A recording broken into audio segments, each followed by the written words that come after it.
투자에 대한 좀 더 깊이 있는 고민을 해보는 시간, 오늘은 골디락스입니다. 골디락스와 세 마리 곰이라고 하는 19세기에 만들어졌다고 하는데요. 영국의 동화가 있습니다. 뭐 아시는 분들도 꽤 계실 것 같아요. 그러니까 내용을 보면 굉장히 좀 그냥 아주 어린 애들은 서너 살짜리들한테 읽어줄 만한 그런 동화책이었던 것 같은데, 골디락스라는 금발의 꼬마 여자아이가 등장을 합니다. 산길을 걷다가 어느 작은 집을 발견을 했는데, 이 집은 곰 세 마리가 사는 집이에요. 뭐 곰 세 마리면 이제 아빠 곰, 엄마 곰, 애기 곰 이렇게 나오겠죠. 그 집에는 이제 그 곰 세 마리가 식사를 하려고 죽을 끓여 넣었다가 테이블에 올려놓고 죽이 이제 식기를 기다리면서 잠깐 곰 세 마리가 산책을 나가 있는 상황입니다. 근데 그 집에 아무도 없는 집에 이 골디락스가 들어가죠. 그래서 좀 예의 범절이 없는 행동이긴 하지만 테이블 위에 있는 죽을 먹어봤는데 이거는 너무 뜨겁네, 이거는 너무 차갑네, 이게 적당하네, 뭐 이런. 그 다음에 의자에 앉아봤더니 이거는 너무 크네, 이거는 너무 작네, 이거는 적당하네. 침대에 누워봤더니 이 침대는 너무 딱딱하네, 이 침대는 너무 부드럽네, 이 침대가 딱 적당하네. 뭐 too hard, too soft, just right, 이렇게 하는 이런 걸 이제 too 뭐뭐하다, 너무 뭐뭐하다, 너무 뭐뭐하다, 이게 적당하다, 이런 걸 가지고 이런 표현을 쓰는 그런 동화책입니다. 근데 이게 왜 의미가 있느냐면, 제가 주식시장에서 그 여러 가지 것들을 많이 접해봤는데 동화가 나오는 게 딱 이거야. 주식시장에서 이야기하는 동화가 거의 유일한 게 이 골디락스와 세 마리 곰입니다. 근데 주식시장이라고 하는 거 동화하고는 전혀 관계없는 것이잖아요. 돈이 최고고 너무나 현실적이지, 이게 어떻게 요정이 등장하고 이런 동화책의 개념이 주식시장에 들어갈 수 있느냐라는 것이죠. 근데 유일하게 골디락스는 주식시장에서 많이 이야기하는 그런 동화의 내용입니다. 왜냐하면 의미를 한번 생각해 보죠. 주식시장이라고 하는 게 정말 뭐가 경제지표가 맨날 좋게 나와서 주가가 올라가고 이런 게 아니다라는 겁니다. 주식시장은 그냥 대충 적당하면 주가가 올라간다라고 하는 게 이 골디락스 동화에 들어가 있는 내용이에요. 우리가 외계 행성을 찾을 때도 가령 뭐 지구하고 비슷한 환경을 찾는 그런 것도 마찬가지인데, 지구라는 게 그런 게 아닙니까? 태양에서 너무 멀리 떨어져 있으면 추워서 생명이 존재할 수가 없겠죠. 태양이 너무 가까이 존재하면 너무 뜨거워서 또 생명이 존재할 수가 없을 겁니다. 그러니까 딱 적당한 위치에 있는 게 지구다라고 생각을 하고, 그래서 이제 외계 행성에서 지구하고 비슷한 그런 행성을 찾는 연구도 이 태양에서 얼마나 거리가 적당하게 떨어져 있느냐, 이 골디락스 존이라고 하는 요 정도 범위가 되면 생명체가 살 수 있을 거야, 지구랑 비슷한 환경일 거야, 이렇게 찾는다고 합니다. 그런 의미의 골디락스라는 표현을 써요. 근데 주식시장이라고 하는 건 기본적으로 제일 좋아하는 환경이 뭐냐면, 뭐 경제지표가 어마어마하게 좋고 뭐 경제가 진짜 좋아지고 이런 것보다 그냥 특별하게 나쁜 거 없으면, 그리고 아주 특별하게 좋은 것도 없으면, 그러면 그냥 꾸준하게 가는 게 주식시장이다라는 겁니다. 그러면 이렇게 본다고 하는데, 주식시장을 이런 골디락스 관점에서 본다고 한다면 어떻게 해야 되겠습니까? 평소에 주식을 갖고 있어야 되는 것이죠. 평소에 주식을 갖고 있어야 되는. 여기서 제가 이제 최근에 그런 걸 좀 많이 느끼는데, 이 한국에 투자하시는 분들이 박스피를 너무 오랫동안 봐왔어요. 그래서 이 박스피라고 하는 건 어떤 의미를 갖고 있느냐면, 골디락스하고는 굉장히 다른 의미인데, 박스피는 좋은 일이 있으면 주가가 올라갔다가 주가가 또 떨어지고 이런 거죠. 좋은 일이 끝나면 주가가 떨어지고, 좋은 일이 올라갔다가 그게 없으면 이제 떨어지고, 이런 식으로 생각을 하는 게 기본적으로 박스피라는 아이디어입니다. 근데 최근에 이제 글로벌 주식시장이 올라가면서 박스피로 생각하고 계시는 분들이 상당히 좀 당황해 하시는 것 같아요. 언제 떨어지냐요? 계속 올라가기만, 언제 떨어지냐? 이런 식의 생각을 하게 됩니다. 근데 뭐 우리가 지난 몇 년 동안 2010년대 들어와서 박스피 현상이 굉장히 강했던 거는 분명해요. 그리고 앞으로도 그럴 수 있습니다만, 주식은 기본적으로 박스피 개념으로 보시면 안 되고, 주식은 기본적으로, 특히 선진국 주식은 이게 골디락스라는 관점에서 봐야 된다라는 거. 그러면 기본적으로는 갖고 있는다. 박스피처럼 하면 뭐 좋은 분도 있어요. 좋은 면도 있는데, 주식시장을 볼 때 우리가 박스피라는 생각을 버리고 골디락스라는 관점에서 기본적으로 갖고 가자라는 거. 떨어지면 어떻게 하냐? 물론 주가는 늘 떨어질 위험이 있습니다. 근데 이제 맨날 갖고 있는 건 아니고 이게 주식을 비중을 많이 줄여야 될 때도 있다고 저는 생각을 해요. 지난번에 제가 장단기 금리 차를 말씀을 드렸는데 경기 침체가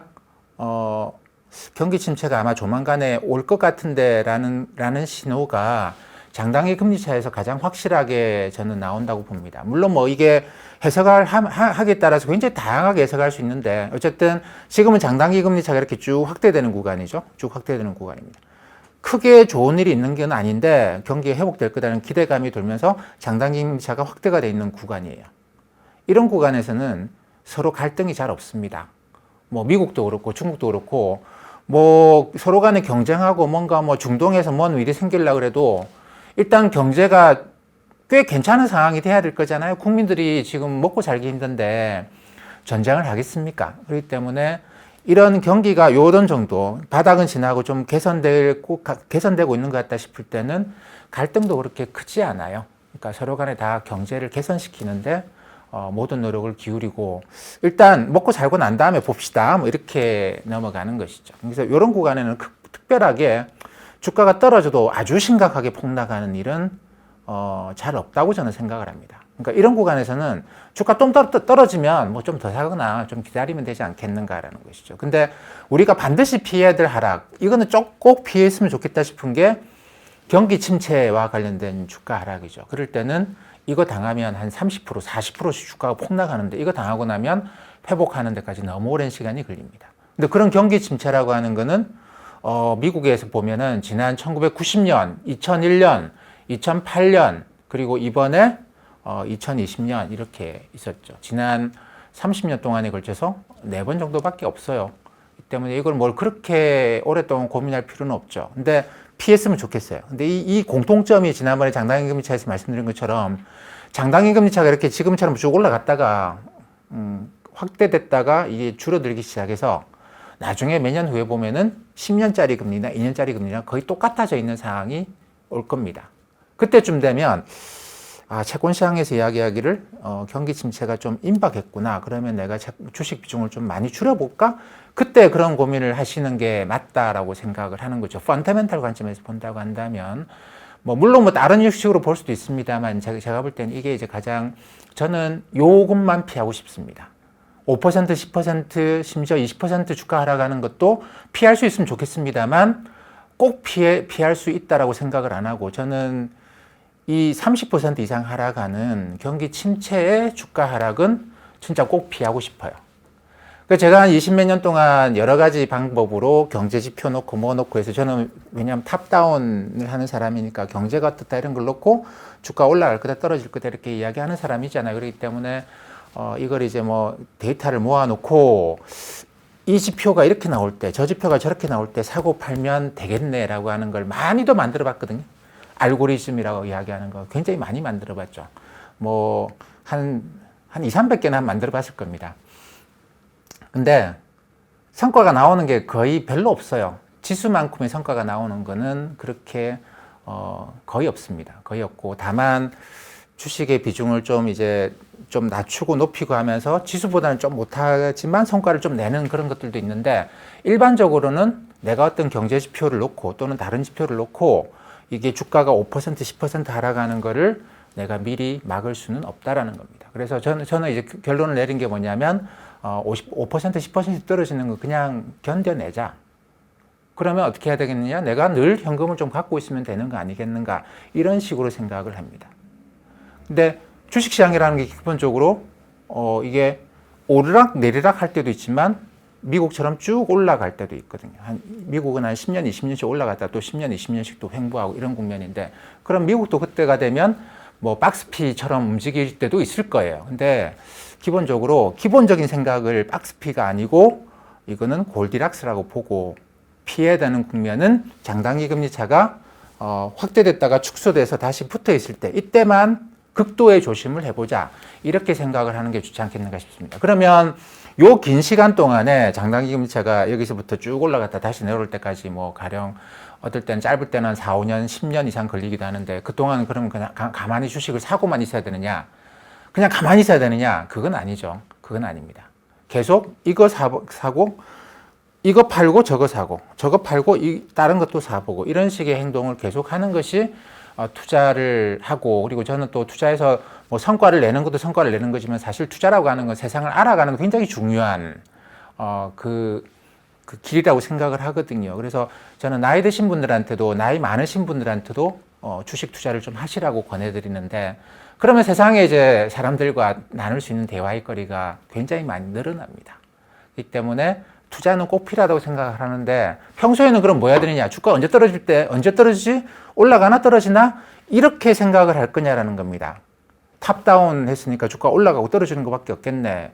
근데 이거는 제가 볼 때 의미가 없다라는 거죠. 제가 많은 데이터 가지고 돌려봤는데 이건 별로 의미가 없고, 의미가 있는 거는 장당임금제 하나 정도에 불과하고, 그럼 평소에는 뭘 해야 되겠느냐? 평소에는 가령 이런 거 하는 거죠. 가치주가 올라갈까? 성장주가 올라갈까? 지금은 대형주가 좋을까? 지금은 소형주가 좋을까?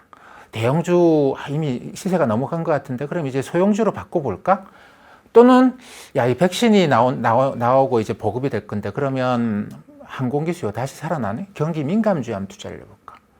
이런 식의 이제 전통적인 방식의 가치주, 성장주, 경기 민감주, 경기 방어주, 대형주, 소형주, 뭐 이런 식으로 이제 뭐 이걸 해볼까 저걸 해보는 게 좋을까, 이걸 늘 고민을 하셔야 됩니다. 이게 평소에 주식 투자할 때 굉장히 중요한 부분이라고 봐요. 그리고 또 시대의 흐름이라는 거 있죠. 시대의 흐름이, 제가 볼 때 지금은 저는 뭐 투자하시는 분들한테 그런 말씀을 드리는데, 주목해야 될 섹터로 뭐 에너지, 뭐 그다음에 이제 자동차, 그다음에 칩, 반도체 칩, 이런 걸 굉장히 중요하게 생각을 합니다. 뭐 자동차 굉장히 큰 변화를 겪고 있죠. 그래서 이게 뭐 올해만 끝나는 일은 아닐 겁니다. 사람들이 갑작스럽게 코로나 바이러스 확산 이후로 내연기관차를 이제 버리자, 친환경 자동차로 바꾸자, 이런 식의 움직임이 굉장히 강하게 나타나는데, 그렇다 보니까 자동차 업계가 어마어마한 변화를 겪고 있는 중입니다. 그 과정에서 물론 이제 소비자들이 더 비싸더라도 환경을 생각을 하기 때문에 자동차를 더 비싼 값을 내고도 살 의향이 충분히 있는 것 같아요. 그렇기 때문에 주목할 필요가 있다라는 것이죠. 그 다음에 에너지, 이것도 마찬가지 아니겠습니까? 뭐 자동차만 전기차로 바꾸면 뭐합니까? 발전소, 이것도 어떻게 할 거냐? 그러면 친환경 에너지, 이쪽으로 뭐 많은 투자가 들어가고 있습니다. 이미 많이 오른 거 아니냐? 여전히 이것저것 찾아보면 많은 것들이 또 있을 거예요. 그 다음에 이제 또 주목을 하는 게 칩입니다. 최근에 우리가 흔히 뭐 사물 인터넷 이런 거 많이 이야기를 하죠. 사물 인터넷이라고 하면 우리 스마트폰뿐만 아니라 곳곳에 그런 칩이 들어갑니다. 얘가 연산을 수행해야 되거든요. 근데 그 칩이 옛날에는 이제 뭐 칩 그러면 CPU 그러면서 뭐 인텔 인사이드 뭐 이랬는데, 이 인텔의 칩은 상당히 전기도 많이 쓰고 뭐 여러 가지로 이 사물 인터넷에 적합한 방식은 아니에요. 그러다 보니까 여러 군데서 이 칩을 개발하는 그런 움직임이 본격화되고, 그래서 합종 연행과 어마어마한 물밑 경쟁이 시작이 됐습니다. 뭐 애플이 거기서 상당히 좀 강력하게 치고 나가고 있고, 뭐 엔비디아, 뭐 ARM, 뭐 손정희 비전 펀드에서 갖고 있었다는 ARM 이런 거 얼마 전에 팔렸죠. 그다음에 뭐 이런 많은 업체들이 서로 열심히 경쟁을 하고 있습니다. 근데 이걸 비메모리라고 부르죠. 당연히 칩 안에는 또 이제 메모리 반도체도 들어가야 됩니다. 그러다 보니까 삼성전자 하이닉스의 최근의 움직임도 굉장히 주가가 큰 폭의 움직임을 보이는데, 기본적으로 이 칩을 둘러싼 어마어마한 지금 혁신이 일어나고 있거든요. 이 혁신의 핵심은 스마트폰보다도 훨씬 더 작은 걸로 들어가는, 이것보다 훨씬 더 기능은 많이 떨어지는 그런 칩인데, 전기도 조금만 써야 되겠죠. 그리고 이제 꼭 필요한 기능이 또 따로 있을 거예요. 그러니까 반도체를 설계하고 주문 제작 생산하고 이런 과정에서 자기가 원하는 대로 반도체 칩을 만들기 위해서 많은 기업들 사이에 치열한 물밑 경쟁이 일어나고 있고, 합종 연행이 일어나고 있고, 이런 상황입니다. 그렇기 때문에 사물 인터넷에 주목을 해야 된다고 보고, 그 중에서 핵심은 지금은 아직까지 칩이다라고 보는 것이죠. 이런 식으로 평소에 투자의 테마를 잡는 걸 해야 됩니다. 그 주가 지수만 놓고 사고 팔고 박스피가 계속된다고 하면 얼마나 좋겠습니까만은, 주식시장은 박스피일 때도 있지만 기본적으로는 골디락스다라는 것이죠. 그러면 이 국면에서 내가 주식을 지수를 샀다가 가만히 가는 방법도 있습니다. 근데 그거 말고 다른 걸 내가 좀 더 많은 시간을 들일 수 있겠다라고 생각을 하면 그러면 평소에 이제 이런저런 테마를 놓고 사람들이 어떤 테마에 몰려들 것인가, 사람들이 어느 길로 가려고 할 것인가, 이런 걸 이제 궁리를 해보는 것이죠. 제가 볼 때 주식 투자의 최고의 묘미는 그겁니다. 남들이 주목하지 않은 건데 내가 그거를 주목해서 내가 주식을 사고 한 1년 동안 주가 오르지도 않고 그렇게 고생시키더니 한 1년쯤 지나니까 갑자기 이게 막 신문에 나오기 시작하면서 사람들이 관심이 집중되고 주가가 급등을 하더라. 요게 이제 상당한 재미를 저는 또 준다고 생각을 하는데, 그런 식으로 평소에는 이 종목군들에 대해서 내가 끊임없이 연구를 해보는 그런 과정이 필요하고, 그리고 가장 밑바닥에는 주식은 골디락스다. 그러니까 기본적으로 어느 정도는 갖고 가는 것이다. 이런 생각을 하시는 게 좋을 것 같습니다.